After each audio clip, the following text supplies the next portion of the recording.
Okay, well, good morning for a change and a very warm welcome to you all. I'm Janice Goldstraw-White, one of Martin Gill's colleagues at Perpetuity, and I'll be chairing today's session. And today, I believe, is our 166th Thought Leadership webinar. And today's topic is, what is the true cost of economic crime? As many of you know who've attended these before, we're here every week examining a topic of central interest to the prevention of crime. It's usually on a Thursday afternoon. The change of day this week is obviously due to those of us in the UK being awarded our extra bank holiday for the Jubilee. And the morning, instead of an afternoon sessions, because we have a panellist, Russell Smith, from Australia, where it's already mid-evening there. And the idea of these thought leadership webinars is that we critique today in order to get a better type of prevention for tomorrow. It's not our intention in these webinars, nor today, to try and solve all the world's issues in one session. More, we're trying to encourage new thinking and ideas to debate what's going on and to put forward different perspectives to change current practices. And a copy of this webinar will be on the website for future reference, hopefully today or later today or tomorrow. Those of us involved in tackling or researching economic crime know that estimating the true cost of this kind of crime has always proved challenging, not least because of the various definitions adopted for economic crime and fraud, but also the multitude of offences that it actually includes. Where some reports claim that accurate methods of measuring losses have been developed in the last decade, is this really the case? Not only are there many of these estimates, but they rarely include hidden costs of fraud, such as personal cost to victims, time spent investigating, rectifying issues, and the reputational damage to businesses that fraud might occur. Therefore, what are the true costs of economic crime to individuals, businesses and governments? And what should we be doing to cut these costs? Therefore, the purpose of this webinar today is to discuss the ways in which we calculate the cost of economic crime, whether there are any areas missing from these calculations, and if so, how should we value these? And what key issues should we be looking at to reduce the overall cost of economic crime? And so today we're going to hear from three experts in this area, all who have immense experience in either tackling or researching economic crime. And therefore we look forward to hearing what they're going to tell us about their thoughts on this topic. So without further ado, in a second, I'm going to invite each of our panellists to introduce themselves. And once I've done that, I'll ask them to make their opening statements. That's going to be about 3 minutes when they get to say whatever they want on this topic. And after that, we'll turn to you, the audience, to ask your questions. So can I encourage you to use your question and answer buttons at the bottom of your screen? And please try and get your questions in early, and I'll endeavour to include as many as I can in the ensuing discussion. So without further delay, let's go and meet our panel. Let's first go to Russell. Russell, can you please introduce yourself? Yes, thanks, Jan. Thanks for the invitation to join you.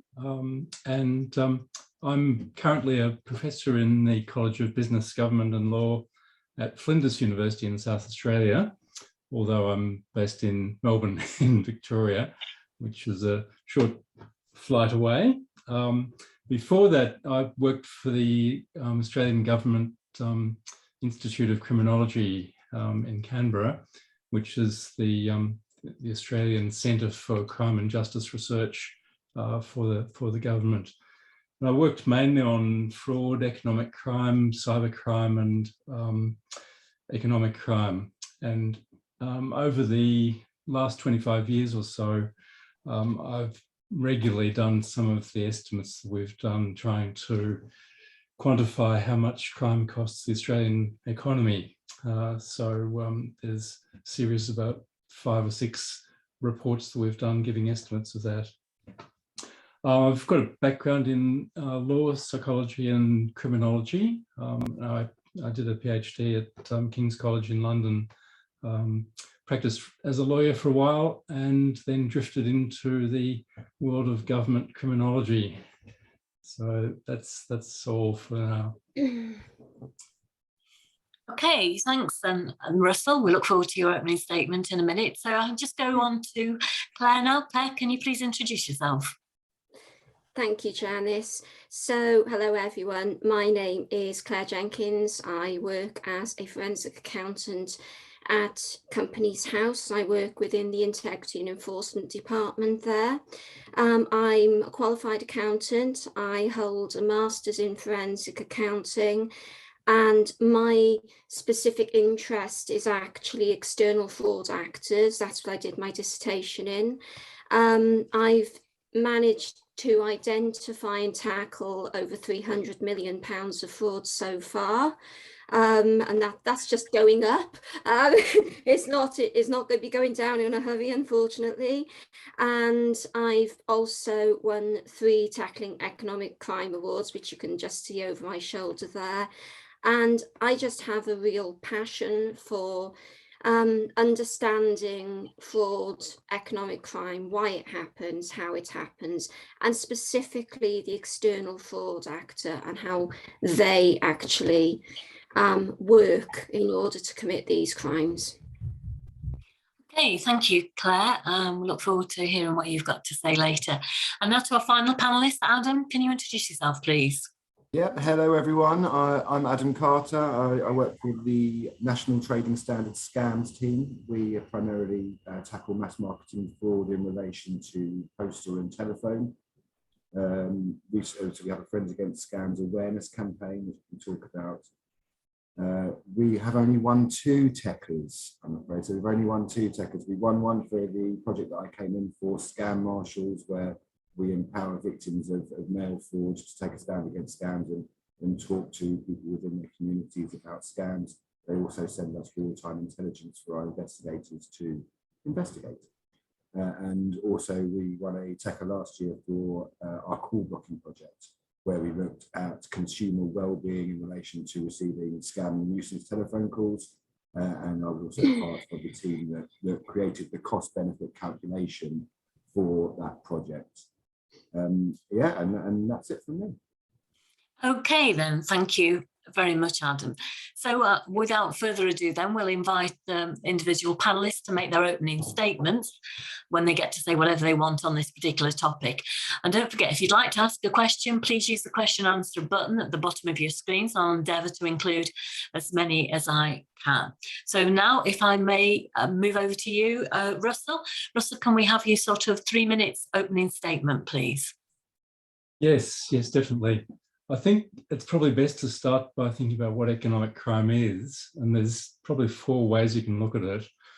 Firstly, the aim of what it's trying to achieve, which has been defined variously as acquisitive crime, with the primary intention of trying to extract an economic gain or avoid an economic loss. The targets can be individuals, businesses, or government. And most of the cost estimates have tried to break up costs in those 3 areas. Methods can be incredibly diverse, various forms of dishonesty, misusing technology in some way, increasingly misusing identity, pretending to be someone else to trick people into disclosing information, and also corruption is important. And then measuring seriousness. So you can start by trying to assess how much of the problem there is. You can attempt to get direct financial losses quantified in some form, and then also do research to try and unpack what the intangible losses are, indirect losses. There's various methods of trying to do these calculations. In the area of fraud, it's probably easiest to use a crime statistics approach, where you start by trying to count the number of offences that are taking place that have been reported to police. You might also want to include some regulatory offences as well in that. You then have to inflate that number to account for cases that don't come to the attention of the police, and you use what's called a multiplier, which is usually based on the results of victimisation surveys. You'll then try and apply a unit cost, a dollar figure to each of the offence types, add in indirect losses and intangible costs if you can find them. Then on top of those global figures, you need to add in the cost of preventing fraud for individuals, government agencies and businesses, and also the cost of responding to offences. So how to clean up the problem after it's happened. Next step is to deduct any funds that have been recovered by victims or assets that have been confiscated from offenders. And then finally, you can allocate those totals to different types of criminality. So you might look at organised crime or consumer fraud, cyber crime, identity crime, and so forth. And then you end up with global figures for each of those categories that you can then try and predict some trends over time, see how things are changing.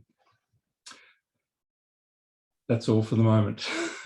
Okay, thank you very much, Russell. I'm sure we'll be returning to a lot of that in our discussion afterwards.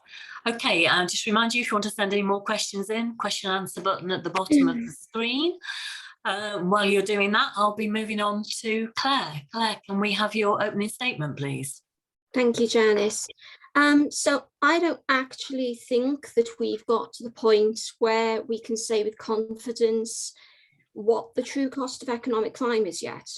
I do think we have a very one-dimensional flat view of it in general, rather than wanting to dig deeper. For a start, fraud is a hidden crime. People are shamed if they're a victim of fraud, called all sorts of names as if it's their fault, so they're less likely to report it. If you don't believe me, I'd recommend you have a look at the Telegraph consumer column comments, have a look at the abuse hurled at the victims who are asking for help.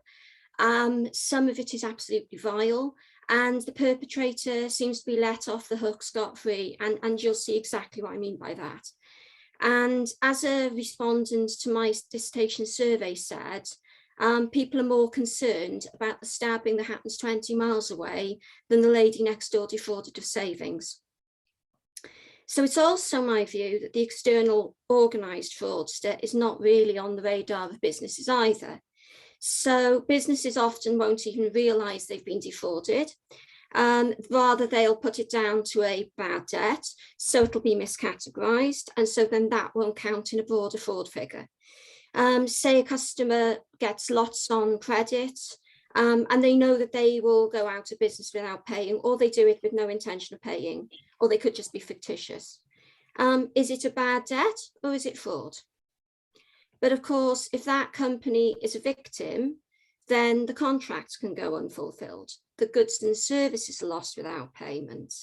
And if a company is £50,000 to £200,000 down, well, then that can also cause them to close or lose staff. So then those staff may struggle.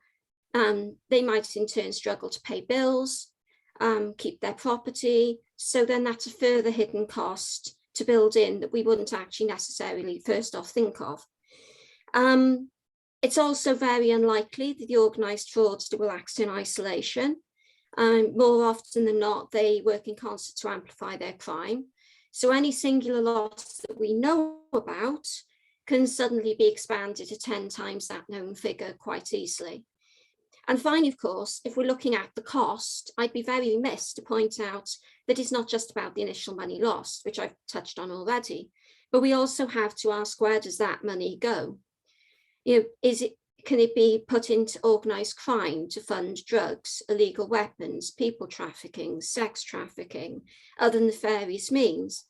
The goods might be sold on the black market without tax or VAT revenue being received.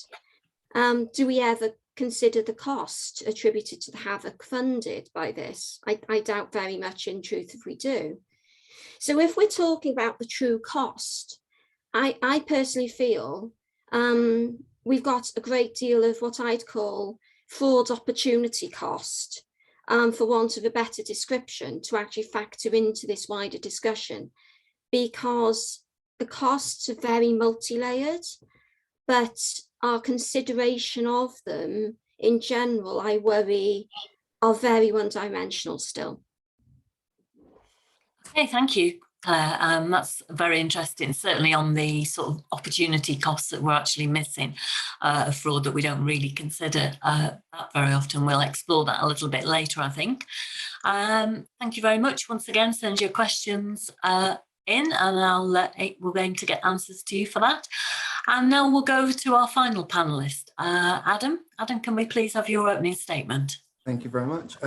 So I suppose while we appreciate it, that it's important to put a monetary value on the cost of fraud and scams, so that decision makers can add a value to the decision they're making when they're looking at funding.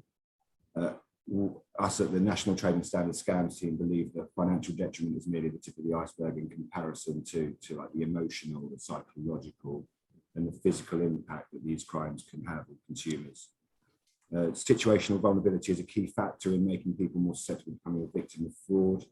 Poor mental health, bereavement, divorce, moving house, low income, the current cost of living crisis, amongst other factors, can have a serious impact on people's decision making when it comes to economic crime. I suppose even answering the phone to a criminal when you're cooking dinner for your family can increase your chance of becoming a victim, merely because you're thinking of something else when the criminal engages with you. This is a common tactic employed by the criminals. Mild cognitive impairment, Alzheimer's and other forms of dementia can obviously have a big impact on people becoming victims. So the Friends Against Scams awareness session that the National Trading Standards Scams team run, it looks at some of the other impacts of scams, such as how it can lead to damaged relationships. So for example, the Think Jessica campaign concentrated on that. It can also lead to repeat victimization, with criminals refining their so-called suckers lists to create a more targeted approach to those that have responded and lost money to them in the past. Some victims of this mostly silent crime, as Claire alluded to, attempt to or actually take their own lives due to these feelings of shame, guilt or embarrassment associated with the crime. It is estimated that only 5 to 10% of fraud is actually reported, but yet makes up over 30% of reported crime in the UK. You are nearly twice as likely to become a victim of fraud than any other crime type. Some of the most at-risk consumers in our society have feelings of loneliness, social isolation. Criminals target and groom these individuals. They are their only friend, so to speak, and they're not stopping until the money is gone. Romance fraud has increased during the pandemic, pulling on people's heartstrings and leaving them devastated. An Age UK survey conducted some 10 years ago found that someone who had been defrauded in their own home were 2.5 times more likely to end up in care or die within 2 years when compared to their non-defrauded neighbours. This, of course, has an impact on local authority budgets. I can talk later about how we calculate the savings of some of the intervention projects that we've carried out over the last 3 or 4 years. Call blocking projects, we've done 3 of those. A video doorbell camera project, that kind of thing.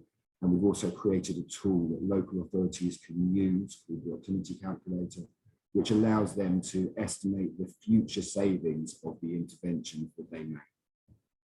Fraud is not going to go away. We can't arrest ourselves out of it.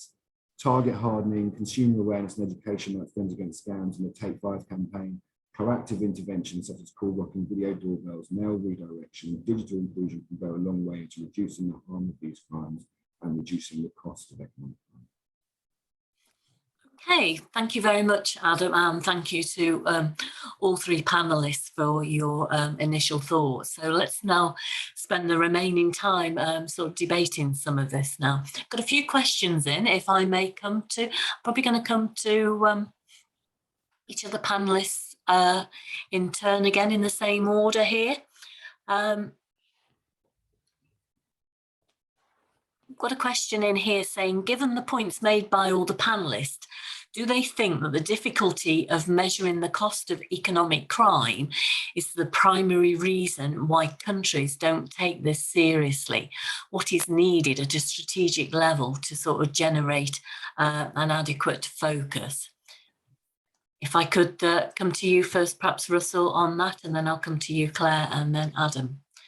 So what do you think this is the reason that we're not getting adequate focus from different countries around the world? Obviously, you've got an Australian perspective for us compared to a UK. Do you think this is why it's not being taken seriously? And what do you think it can be done? Do you see any differences in what you do, for example, in Australia compared to what we do in the UK or other countries? Yeah, I think there's a lot of information already out there. The statistics do get publicised quite a lot. I know the Home Office figures that come out regularly, the central government figures on fraud against government agencies. They all seem to be published regularly. They're available on the internet. Occasionally they get picked up by the media. You'll see them in the press and on TV. I've done interviews myself discussing, the amount of money that's lost to various types of fraud, particularly consumer fraud. So I think people see these figures and it washes over them a bit. They don't think it's realistic, because we're talking enormous amounts of money. In Australia, our latest estimate for organised crime costs is about $60 billion, which would be a very large benefit to the government if it was able to solve that problem. But I think people just don't realise that amount of money and how it can influence how governments work or how businesses operate. So I think the figures are there, but they don't really impact on individuals until, and this is the critical point, until they become victims themselves. And then they have a dramatic and quick realisation exactly what fraud is, how it affects you, both financially and also emotionally and personally and in your family. So I think there's a group of victims in the community that really understand the problem because they've experienced it. But those who aren't victims, they don't really have a great deal of interest, even though that they hear the figures being trotted out regularly. Okay, yeah, and I would agree with that. I know we've spoken on previous economic crime webinars about what the public think on this. And when we were looking at a particular webinar, when we said, when we were querying, is there an adequate response from the government? And we were looking at, obviously, the scarce resources, etc. But some research that had actually been done on the public to say, well, what are their concerns? Then fraud was a long, long way down the list. They say, well, in some ways, till you become a personal victim, and given that the tight resources at the moment with the government and the pressures they've got, you can understand sometimes why they're not concentrating on this area. Can I just turn to you now, Claire, to see if you've got any comments on this? I think for me, I don't think it's the difficulty of measuring it that actually stops countries from taking it seriously. I think it's the fact that it's so off the radar, and it's one of these things that it's not just the how do you measure it, it's also if you've got a finite amount of resources to go after any sort of crime, you're going to put it into the very visible, the stuff that makes people gasp with shock and horror, the murders, the attacks, the violence. You're not necessarily going to turn around and do it, focus that money on something that people in the main, I'm afraid to say, as I touched on earlier, people in the main think that if you're a victim of fraud, it's because you're a bit thick. And I mean, I'm not saying, I'm saying something that I've read in commentary, that is the reason why you are a victim of fraud, because there's clearly, you clearly have a problem, because if you were clever, you would never be a victim of fraud. Now, we all know that's complete nutter tosh, but when you've got a general viewpoint of that, to then turn around and say, and we're going to pile on resources, I don't know if people will. I mean, you've also got the problem, which is, but let's be quite honest here, fraud is very difficult when it comes to actually getting back to the perpetrator. So we've got an issue with that, which is that if you've got these perpetrators who, frankly, most of the time, by the time it's identified as fraud, they are long gone. They've disappeared off, they are in the ether, they've used fake IDs, fake information, fake, burner email addresses, all of these things to basically do what they need to do and then just disappear like ghosts in the night. Again, how are you actually going to tackle that? It's a heck of an ask. So I don't think it's as easy as to say it's not taken seriously because it can't be measured. I think it's more that sometimes, alas, countries look at it and go, we don't actually even know where to start with this. And then that kind of goes into a reticence. It's a difficult one because these people are like ghosts. And if you're talking organised crime, they will just literally disappear into the night. So then I suspect we get the outrage of all of this money is being spent and they can't even actually catch them. So I think it's a bit of a tricky one to actually answer, in truth. I think but I don't believe that it's just a case of it's difficult to measure, therefore we won't bother with it. I think there's far deeper issues to play here. Sure. Then that's just too simplistic for me. And what do you think, Adam, from your experience with victims as well? So, I mean, I think as Russell was saying, we band around all these figures, however many billions of pounds has been lost to fraud or economic crime or scams or whatever it may be, and it becomes incomprehensible. And I think fraud or economic crime has such a wide variety of different types within it, that we producing all these numbers and all these statistics, and it just gets lost in the ether.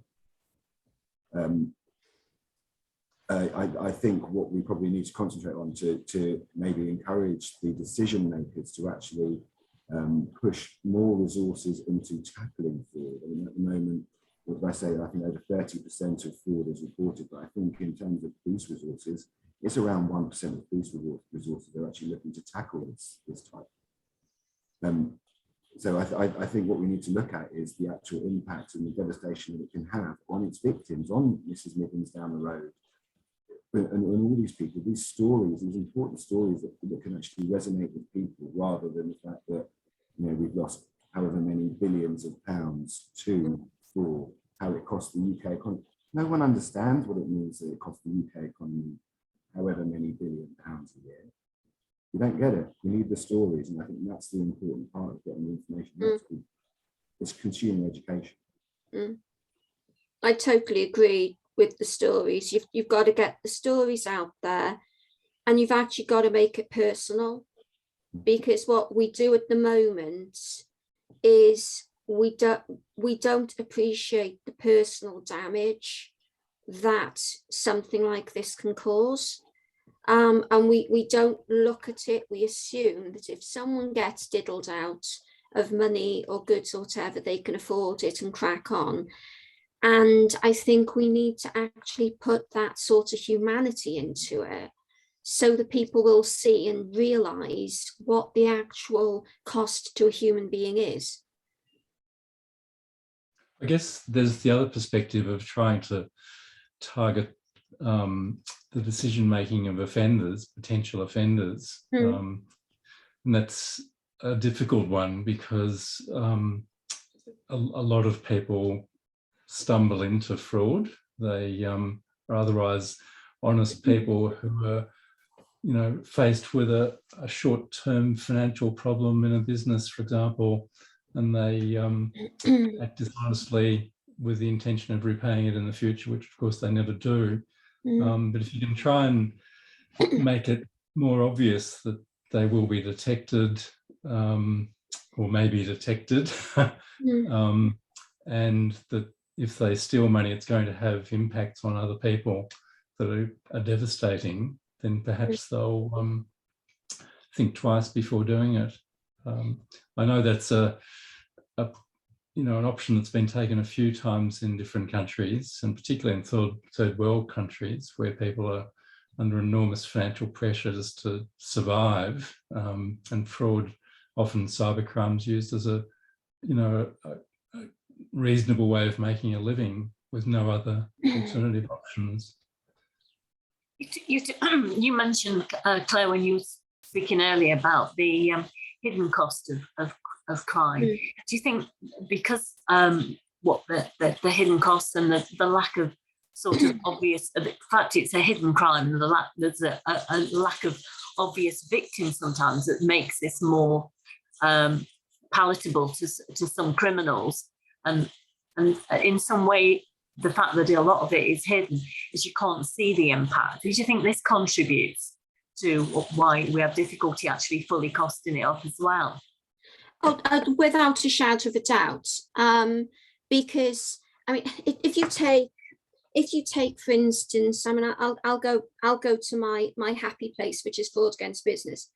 I mean, if you take fraud against a business, so that business loses, say, £100,000.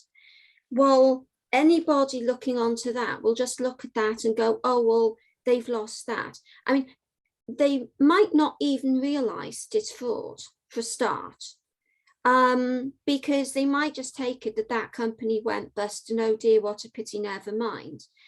But the problem is with that is what you're likely to find is that if the one, much like the sort of trading standard scams work, you know, if the one company if the one fictitious entity identifies that company can get defrauded, the chances are they'll tell their mates, or they might be working in a cluster. So they won't just get a single attack of people after goods and services and that's it, they're done. It'll be that one plus a couple of others on top. So you can amplify that cost. But we'll only purely look at the cost of that business, even if we do identify it's fraud. You know, we won't look at anything beyond that. We won't look at the person being laid off because of that. We won't look at the other suppliers who will get less business because the company is now in a position where they've got to straighten their belt.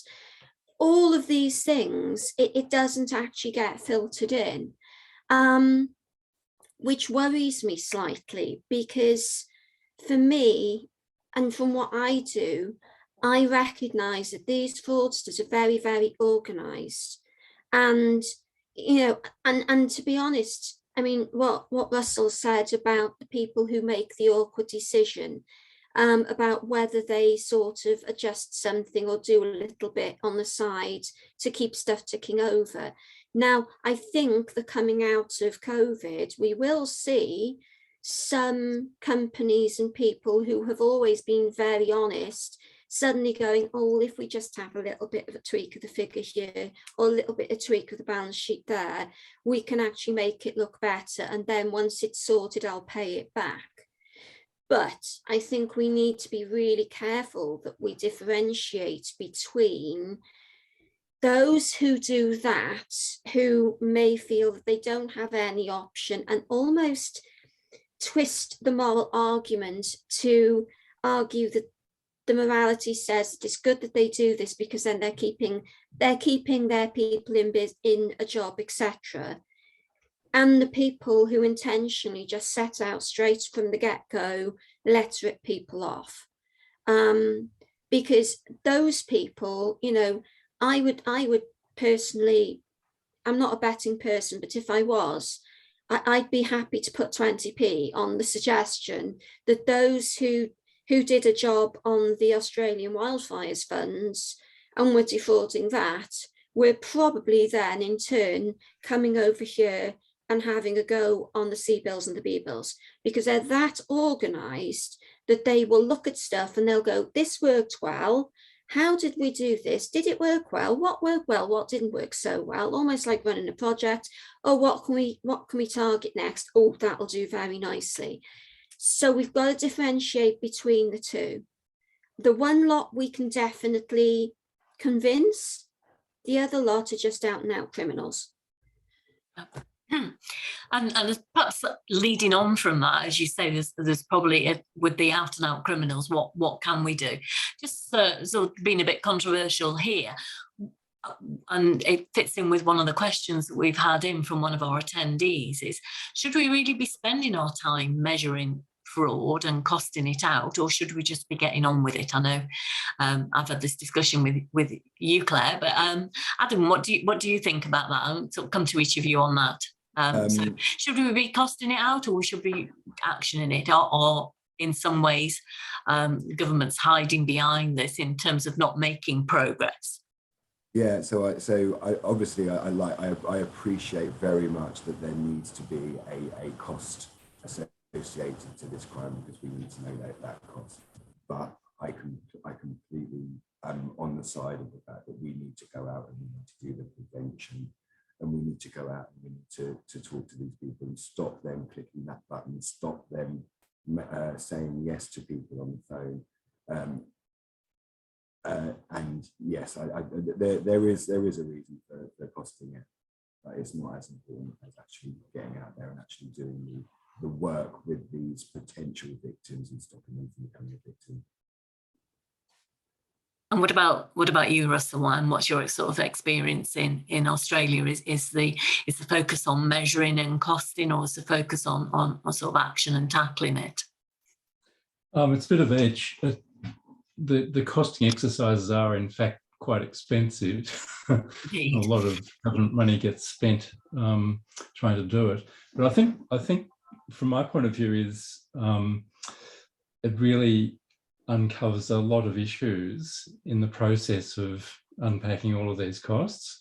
And you discover that even just creating a list of different economic crime types, and then drilling down and seeing what they're comprised of, what the risks are associated with them, how much of that particular crime type's taking place, and then the manner of offending. There's a whole lot of issues that come to light when you try and unpack how much it's costing. So if nobody asked for a global figure of how much it's costing, there's probably even less impetus to do this sort of research. So I think just having that as an objective to get a figure has a lot of hidden benefits in just exploring this area. And there's a whole lot of crime types in economic crime that we don't even touch. Things like piracy, sea piracy, all of the waste disposal, environmental crimes. They've got enormous amounts of money involved. Some of the business-oriented ones like rate rigging, share market manipulation, they have a vast amounts of money involved, but they really don't get examined very carefully at all until occasional cases come to light and they're prosecuted, and then you'll have massive publicity for a short period of time. A couple of people might get convicted, but then they go underground again. Yeah, so I think there's benefits in doing it.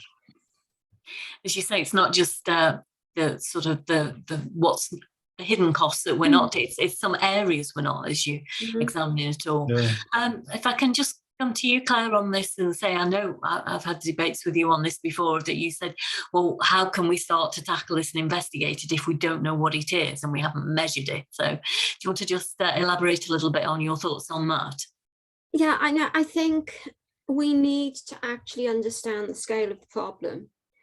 And I think for far too long, what we've had as a society is we have been of a view of, if we don't find the fraud, then that means it's not existing, and therefore that's good.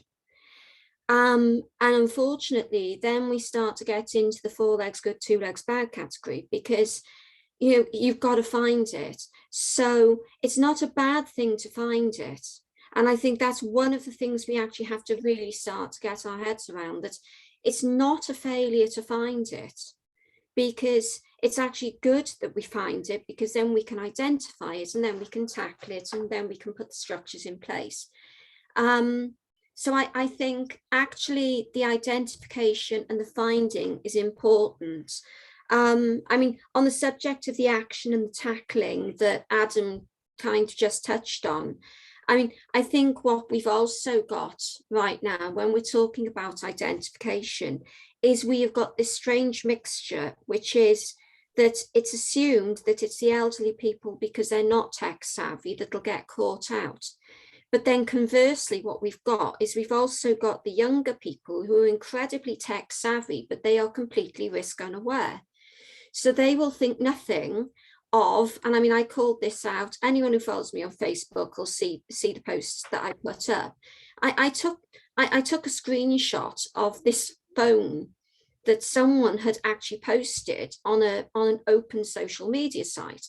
And from this post that they'd put up, you could basically identify, you know, who they banked with, how many children they had, names of their kids, where they lived, what their broadband provider was. I mean, it was basically, they might as well stuck it up on a billboard.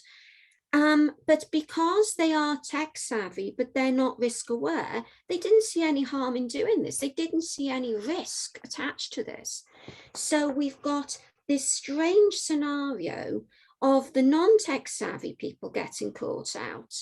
But then you've also, because there's the trust, but then you've also got the very tech savvy people who think that their mobile phone is all singing, all dancing and all good. Also getting caught out because they're not risk aware either. So it's a bit of a curiosity there, but I think we have to get the information to understand, you know, looking at that, how is it happening? What are the actors in this? What's causing this? Well, if we don't have that information, I mean, I'm not a fan of just data lakes, data for the sake of data by any stretch. But I really do think that we need that information so we can actually then educate our response and go, okay, how do we deal with this? Because otherwise we're just flying blind. And we've been doing that for way too long. You know, the fraudsters have been doing this for a long, long time. We've only just started to get into the hang of, oh, hang on a minute, we've got this happening. So we're already slightly on the back foot, I'm afraid to say. I mean, not even slightly, we are on the back foot and 2 hops back probably, but we need to have that information to try and accelerate our response to what's going on, because, you know, we've got to play catch up now. And how do you do that if you don't have the information? Hey, thank you. Well, if I can just come to each of the panelists in turn, just what do you think is the solution? Have you sort of, what would you think the focus should be for the governments? If I can just come to you in the usual order, just for a quick 1 sentence sort of sum up. Russell, what do you think? What action would you like to see more in Australia, for example? I think we still need massive education of the community, but not just individuals who are doing, you know, daily activities online or dealing with roof replacement tradespeople. Education of the business community is really important, particularly small business that haven't really got the time or the resources to put into a massive fraud prevention section of their tiny enterprise. Large businesses can do that, and large corporations, but small businesses really rely very heavily on the local IT person who can try and fix their problems, but they haven't got the resources to think about some of the scams that are out there that they might be subjected to. In the other large areas, government, and I think they really need to put much more effort into dealing with fraud prevention and corruption prevention, and really identifying some of the hidden problems in the large central government agencies. Things like overseas aid fraud, for example, some of the money laundering activities that make use of trade-based systems. You know, there are enormous problems that really need a lot more effort put into them. And the savings will be immense for governments if they can solve some of those problems. Indeed. Okay, thank you, Russell.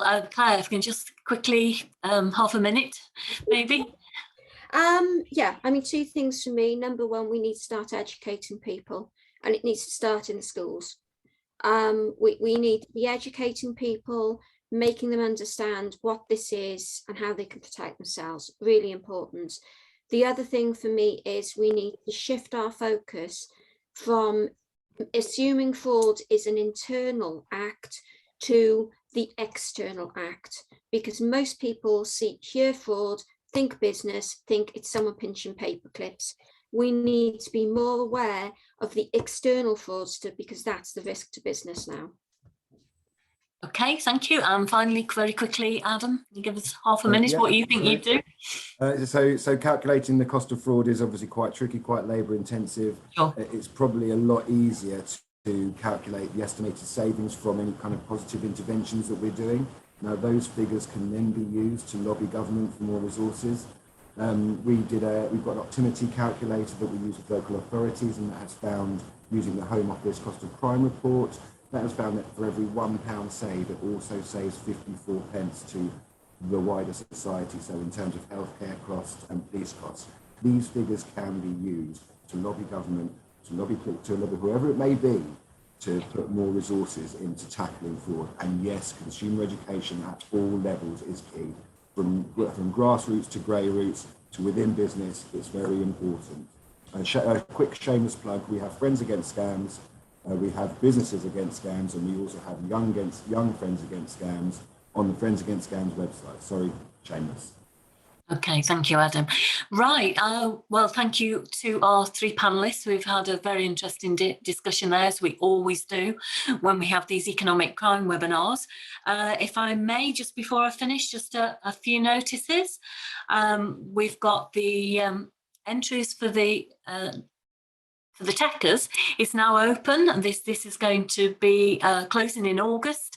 You've just got an idea of some of the categories there that you can enter into, so we encourage you to get your entries in. We'll be having an award ceremony at the end of November, beginning of December this year. In terms of other awards we've got the OSPAs, the Security Awards. We've got some closing in July, the US, Benelux and Canada. Techers, as I've already mentioned, and then in August, Cyber OSPAs, that's a worldwide one, and South Africa and Germany. And in terms of what we've got going on, the Thought Leadership webinars, we've got another one of these back to our normal time next week, Thursday, 3:30, and we'll be looking at protecting luxury goods. Is security winning in this? And at the same time, at the same day, we've also got the Romanian OSPAs taking place. That just leaves me once again to thank all the panelists, to thank you, the audience, for attending. I hope you've all enjoyed it. Sorry if I didn't get to any of your questions. We had a few comments in as well. I'll contact some of you as well on the individual comments and take these forwards in future webinars. And can I just thank Hannah and Shrey in the background for all their technical and admin support. And as we always say, wherever you are in the world, please stay safe. Okay, thank you. Bye.